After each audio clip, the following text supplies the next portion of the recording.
7 winters have passed since the sky swallowed the only soul he ever trusted, and in that time the ice grew thicker, not just beneath his paws, but behind his eyes where memories fester, like old wounds unseen.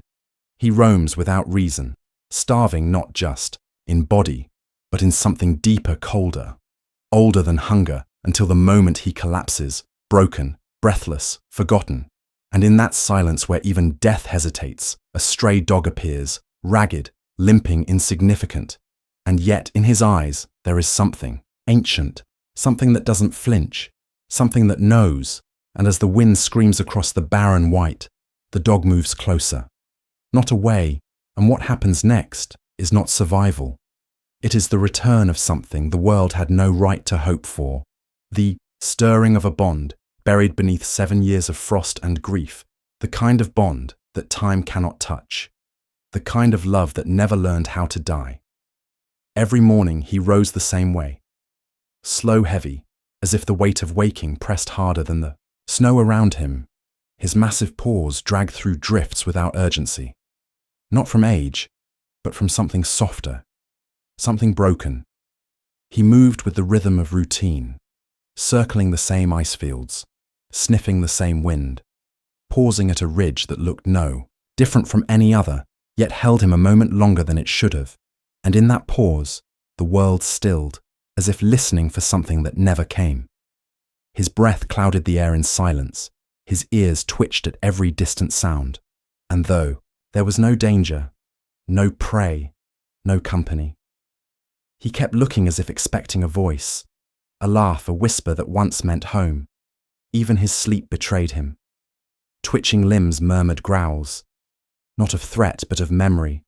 His dreams pulled him back to firelight, to a small hand on his fur, to the sound of a name he never knew but always felt. And when he woke alone again, it wasn't hunger that gnawed at him, but the ache of absence, a hollow carved too deep for time to fill. Yet still, he moved each day, the same as the last, not because he hoped, but because some quiet part of him had never learned how to stop waiting. It happened too fast, the way all endings do. The sky roared with unnatural sound, wind ripping through the stillness, as if the world itself had cracked open, and from that wound came men with loud voices and hard eyes, machines that stank of metal and fire. They pulled the boy away, arms reaching legs, kicking his voice, rising above the noise, calling not for help, but for him. And the bear ran hard, pounding paws, tearing through snow, but the blades above drowned everything, his cries, his fear, his love. And then the boy was gone, swallowed by the sky. The silence that followed wasn't quiet, it was unbearable. It rang in the bear's skull louder than any storm. He stood in that spot for hours, maybe days, unmoving, unmoved, until the cold reminded him he was still alive, though it no longer felt like it, and from that moment, he changed the world. Dulled his steps, slowed, not from age, but from despair, no longer sought shelter, only distance, no longer hunted, only wandered, as if chasing something he could never name. Eyes no longer watched the stars. They stared inward into a place memory had made unbearable. He no longer growled, no longer played no, longer dreamed, and the boy, too, though he had been saved, was not whole after that. He grew older, but not forward, not truly. His eyes became quiet. His smile rehearsed. He would pause sometimes in the middle of speech as if he'd forgotten who he was talking to, or what he'd meant to say, because a part of him was still up there, in the sky, looking down for something white, something wild that never came. And so for 7 years, they lived in parallel silence. A boy becoming a man who couldn't forget, and a bear becoming a ghost who refused to. And in that ache, that distance, that space where once there had been warmth, only the cold endured. Let me pause for just a moment and ask you something from the heart. Where are you listening from right now? Has there ever been a time in your life when someone, maybe a person, maybe even an animal, remembered you after long years apart?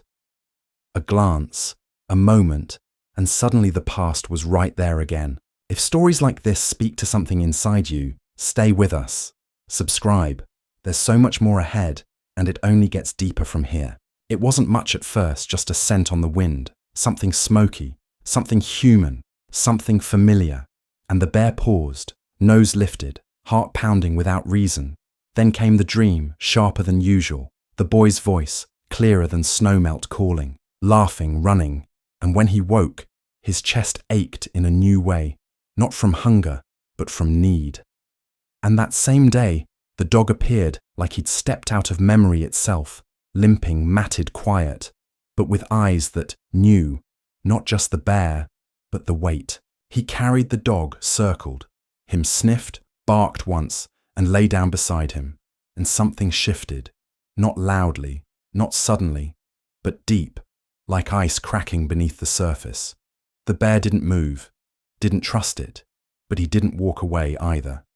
That night, the dog brought him scraps of fish spine, a half-dead bird useless to most sacred to him, and when the bear licked the bones, he wasn't thinking of food, he was thinking of firelight, the boy's hand, the warmth of being wanted.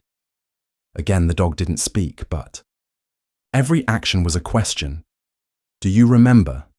Do you still care? Do you still hope?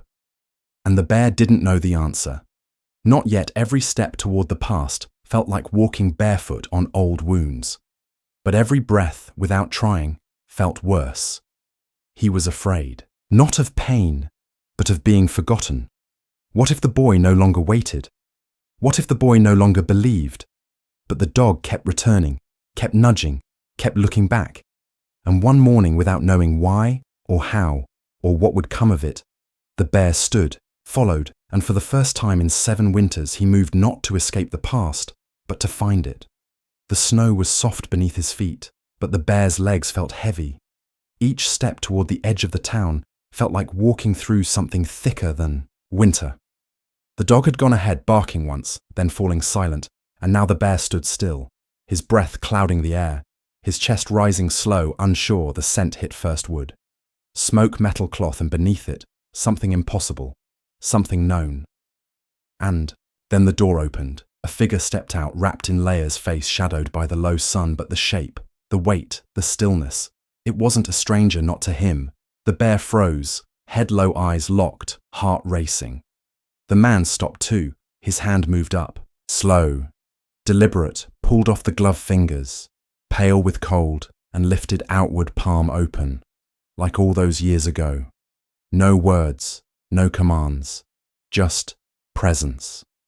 The kind that waits, the kind that invites the silence between them, stretched thin, the wind carrying nothing but memory. The bear blinked once, nostrils flared, then again, and then a sound escaped him, not a growl, not a roar, but something deeper, a broken hum from inside his chest, and he stepped forward, once, twice closer, now close enough to smell skin, and salt, and something else, something like home. The man didn't flinch. He dropped to his knees, snow soaking through his pants, and whispered not loudly but with the weight of years, "It's you, isn't it?" And the bear pressed his nose into the outstretched palm, soft, warm, still real. The man exhaled a breath that had waited 7 winters to be let go, and wept, not from sorrow, but from the shock of being seen, again, of being remembered. The bear lowered his head gently into the man's shoulder, and time folded, closed the distance between now and then, disappeared in the space between 2 beings who had never stopped looking for each other. And in that moment, without needing a single word, the world tilted back into place. The days began to stretch softer light, warming the edges of snow, as if the world itself was breathing again. The bear no longer wandered. He waited each morning at the edge of the trees, where the town touched the wild, and the man came always the same slow steps, no fear in his movements, just calm, just trust. He would sit in the snow, feet planted, eyes steady, and lay down food.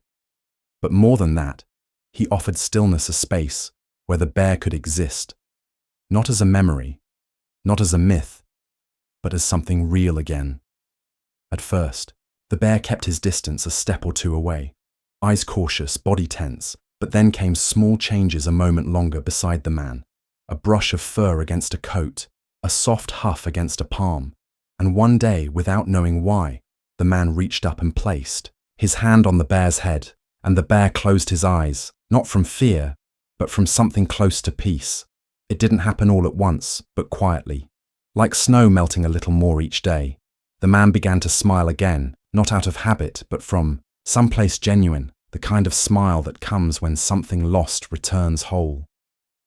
The bear began to play again, slow at first, pawing at sticks, chasing his own shadow like a cub, remembering who he once was. They existed not in the past, but in the after, the place where pain becomes part of the shape of love.